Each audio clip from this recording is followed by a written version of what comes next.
Are you looking for the best budget GPUs? In this video we will look at some of the 5 best budget GPUs on the market. Before we get started with our video, we have included links in the description. So make sure you check those out to see which one is in your budget range. Number 1, AMD Radeon RX 6650 XT. AMD's Radeon RX 6650 XT gets my recommendation for the best GPU in the entire budget market thanks to its good bang for buck and overall performance. It's not firmly in budget territory at $250-ish. But it's ideal for users who want a good mid-range GPU that can game at 1080p and 1440p. It's also a generally better choice over Nvidia and Intel's competing cards around the same price and performance. With 32 compute units, or CUs, the 6650 XT is a slightly cut-down version of the RX 6700 XT and 6750 XT, which both offer 40 CUs. Additionally, the 6650 XT has 8 GB of GDDR6 as opposed to the 12 GB found on the 6750 XT and 6700 XT. And the 10 GB on the 6700. However, the 6650 XT is also roughly $50 cheaper than these higher-end models, which helps it just barely squeeze into the budget class of graphics cards. The 6650 XT's main performance-based competition is the RTX 4060, which usually goes for $300. The 4060 does come with 8 GB of GDDR6 like the 6600 XT, but does have an advantage with DLSS, superior ray tracing performance, and other Nvidia features, though not every user will find all that stuff useful. Intel's RK750 is also a competitor at $250 or less, but suffers from driver issues. And you might also consider the newer RX 7600, but in almost every respect it's effectively a carbon copy of the 6650 XT but for a little more. Originally, I recommended the RX 6600 XT, which the 6650 XT theoretically replaced in 2022. The 6650 XT never made a ton of sense as a purchase since its performance boost was paired with a price increase, but nowadays, the 6650 XT has better availability and costs about the same as the 6600 XT. If you find a 6600 XT for a much cheaper price than the 6650 XT, however, get the 6600 XT instead. If you can't find either a 6650 XT or 6600 XT, then get the 7600. Which will have good availability for the foreseeable future. Number 2, AMD Radeon RX 6600. The AMD Radeon RX 6600 is essentially a cut-down RX 6650 XT. Fundamentally, there aren't any huge differences between these two GPUs, but the 6600 can be found in the $200–250 range, which makes it more accessible to budget buyers while having a better bang for your buck if you can find this card at the lower end of the price spectrum. Generally, you'll find that the 6650 XT is about 20% faster than the regular 6600, and this is down to the 6600's 28 CUs as opposed to the 6650 XT's 32, a lower core clock speed, and slower VRAM. While there's nothing you can do about the lower core count, you could try overclocking a 6600 to get performance close to a stock 6650 XT. Compared to the RTX 3050, the 6600 is about 30% faster, though loses to the slightly more expensive A750. Features do help the 6600 compete with Nvidia's and Intel's cards. FSR is a good alternative to both DLSS and XSS and is present in almost as many games as DLSS. The 6600 also has features that would be appealing to streamers, such as AMD noise suppression for filtering out non-vocal noises from your microphone and AMD's latest encoder, which is almost as good as Nvidia's. The one thing that prevents us from recommending the 6600 as the best budget GPU from AMD is its inconsistent price and availability. You can find it for as little as $200. But there are very few models in stock at the time of writing. The 6600 XT and 6650 XT can be found for around $250, which puts the 6600 uncomfortably close to GPUs with far more performance. But if you can find a 6600 in stock at that $200 price point or a little higher, it's a deal you should take. Number 3. Intel Arc A750 Limited Edition. Intel's first attempt at consumer-dedicated graphics in 2 decades focused purely on the more budget-conscious area of the market. The Arc A750 isn't as cheap as some GPUs, but at around $250, or even less since it seems to be on permanent sale. It's affordable enough to give any budget system some serious horsepower. It's roughly equal to the RTX 4060 and RX 6650 XT in performance and features, though inconsistent performance from driver issues means it's not always the best GPU at this price point, though it often is. Performance-wise, it isn't too far off from the flagship Arc A770.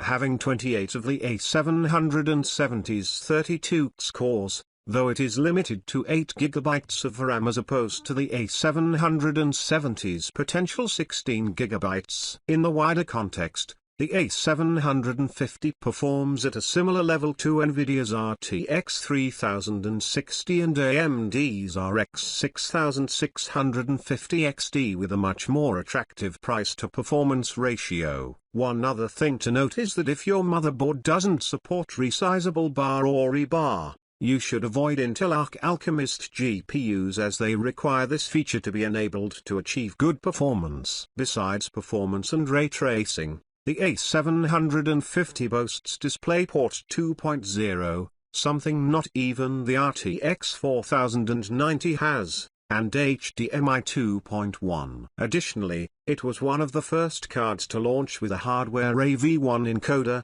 making it perfect for content creators who want to be on the bleeding edge. There are some issues with older games, particularly those relying on DX9 since there is no hardware support. But newer technologies like DX12 and Vulkan see great performance on the A750. And with 8 GB of RAM, it's better spec'd than some of its alternatives. While driver issues plagued Intel's Arc GPUs when they first launched, Intel has been hard at work resolving bugs, glitches, and performance issues. I'm much more comfortable giving a thumbs up to the A750 now that it can provide a more reliable and consistent gaming experience. The A750's price cuts have allowed it to continue to be competitive against the RX 6600 and 6650 XT even though both of those cards are much cheaper than they used to be. Number 4. Asus GeForce RTX 4060. Nvidia has been more or less absent from the budget market since 2020, and not much has changed since then as the RTX 3050 never went for the $250 Nvidia said it should cost, instead retailing for closer to $350 for most of its life. If we stretch the definition of budget to $300, then Nvidia's acceptable RTX 4060 is certainly a good candidate, and while it won't amaze you, it's certainly a usable graphics card with good efficiency, performance, and features. With just 3072 CUDA cores, 8 GB of GDDR6 VRAM, and a 128-bit memory bus, the RTX 4060 is pretty barebones compared to the card it apparently replaces. The 3060, which had 3584 cores and 12 GB of RAM on a 192-bit bus. Despite all that, the 4060 coasts along on its massive 2460 MHz boost clock, allowing it to actually be faster than the 3060 by around 15%, though having just 8 GB of RAM is a little concerning. As for the competition, it's mostly just the RX 6650 XT and RK 750, both of which are about on par or at worst a little slower depending on the game. In theory, AMD launched its RX 7600 as a competing card too, and while it is $30 cheaper and just as fast, the 6650 XT's current price of roughly $250 makes the 7600 redundant. Beyond pure performance though, the 4060 offers DLSS, better ray tracing performance, higher efficiency, and some other, more minor NVIDIA features, all of which can certainly justify spending the extra $50 this card costs. While it would be nice for NVIDIA to launch another GPU in the $100 to $200 segment like it had up until the RTX 30 series, it's highly likely the RTX 4060 will be NVIDIA's cheapest GPU worth getting for some time.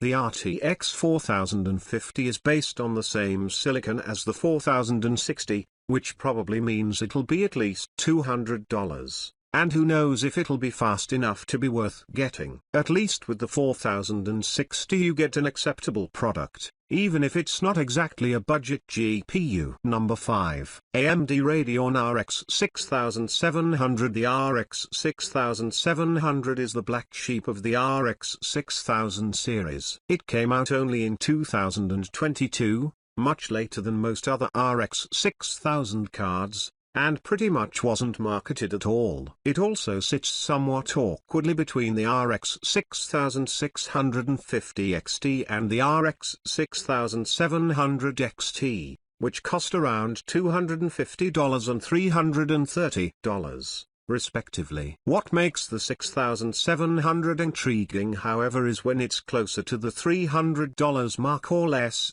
making it at times a better deal than the 6650 XT, and a great choice for anyone wanting to game at a higher frame rate at 1080p or even 1440p. The 6700 slots in right between the 6650 XT and 6700 XT with 36 CUs, 80 MB of Infinity Cache, and 10 GB of RAM. One quirk of the 6700's spec sheet is its relatively low clock speed, about 200 to 300 MHz slower than the 6650 XT and 6700 XT. But since all of these cards are based on the same silicon, the 6700 should have some room for overclocking, which means even higher performance. And speaking of performance, the 6700 is about 10% faster than the 6650 XT and about 90% as fast as the 6700, which isn't surprising based on the spec sheet. The niche for the 6700 comes in when you look at the price. Some models are going for $300 or less, which is about the same price the 6650 XT goes for. The 6700 has more VRAM,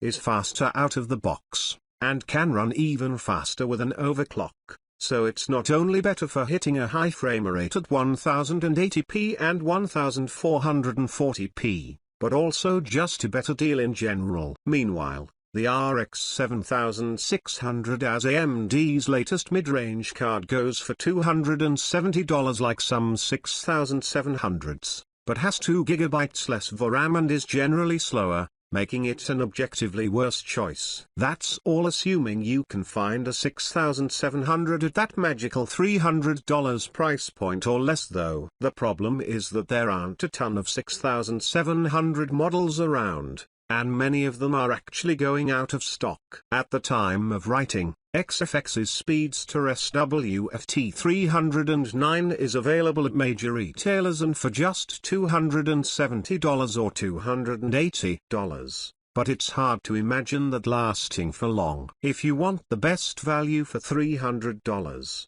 get in while you can.